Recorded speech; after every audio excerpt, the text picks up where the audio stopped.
So let's bring in News Nation political editor Chris Stirewalt right now. What did you think in terms of how this changed the race?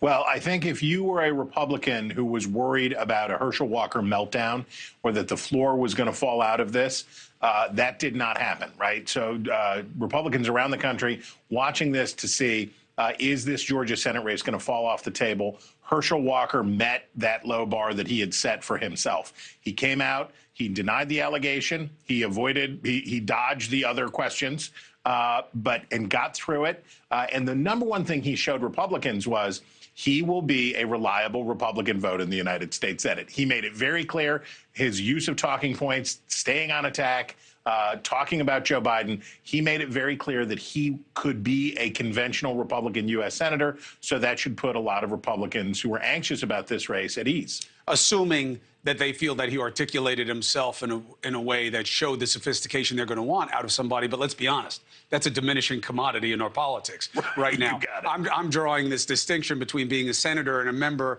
of the House of Representatives. Maybe it doesn't exist anymore in people's minds. But you have the personal and the policy. Now, the personal is, as you outlined, Chris, which is how he dealt with these allegations about his personal past with an abortion demand to a woman. He denies it. He says it's a lie. Now, what is the chance that that matters if it blows up in his face?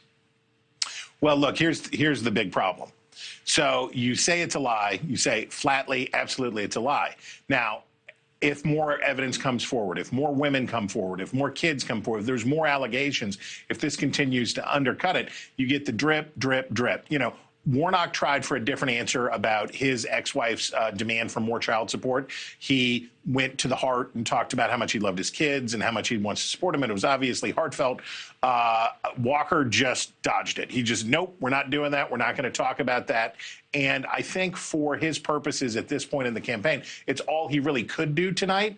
And he just has to hope that that will be good enough and that there's not a drip, drip, drip of scandal that comes out from here to Election Day that makes that an untenable position. Now, for the edification of the audience, if you didn't get to watch the entire debate, we'll play you one of the main exchanges on this personal issue for Herschel Walker, which certainly came up in the debate. Here it is. That a patient's room is too narrow and small and cramped a space for a woman, her doctor, and the United States government. We are witnessing right now what happens when politicians, most of them men, pile into patients' rooms. You get what you're seeing right now. And the women of Georgia deserves a senator who will stand with them. Now, this isn't the clip I wanted, but it's instructive of a different point. First, when Leland has his IFB working, which is his thing in our head, which is where we're able to hear one another, I want to ask him what the composition of the room was. How many people were in it? Did there seem to be a breakdown? Because the applause can be supportive, but also misleading. Now, Warnock likes this line, Chris, of there's not enough room in the hospital room for a woman, her doctor, and the U.S. government. But was there more advantage played on this issue as policy, not personal, by Walker when he clarified his position and said, I'm not against any exceptions. I'm for the Georgia heartbeat bill, and he then said to Warnock, you didn't read the bill. Not a bad recovery on that issue policy-wise, because the Georgia heartbeat bill does have exceptions in it. Up to 20 weeks, you do have emergency medical for the mother. You do have rape and incest exceptions within that carve-out. And then there's even additional one. So it's a severe bill if you're someone who believes in a woman's right to choose. But it is not the way Walker had articulated the position earlier, nor how Warnock represented him. And you can fit it into a larger strategy for the evening by Walker, which is to tie Warnock to Joe Biden and tie himself to Brian Kemp. And by tying him, on almost every issue, he found a way to say how he was like Brian Kemp, who, again, as we talked about before the debate, is running 10 points ahead of him or so. So he's saying, I would be like Brian Kemp. And so Brian Kemp backed this bill. I like this bill. This is the bill that I'm like. I'm like Brian Kemp. If you like Brian Kemp, vote for me. Big point also because of context, right? This race isn't in New York. It's in Georgia. And Warnock is the first Democratic senator there in 20 years. So he is running against the political predilections of his own state. And I thought that was very savvy of Walker to do, because you put Warnock in a tough position of, well, he's not going to go bad on Biden. And in Georgia, voting with a Democrat that often does seem as though you may be against what the interests of the locals are, as we see a la Joe Manchin has to deal with in West Virginia all the time, a decidedly red state. So then you had another issue, which I really thought that Walker could have just ignored because it was just a quip.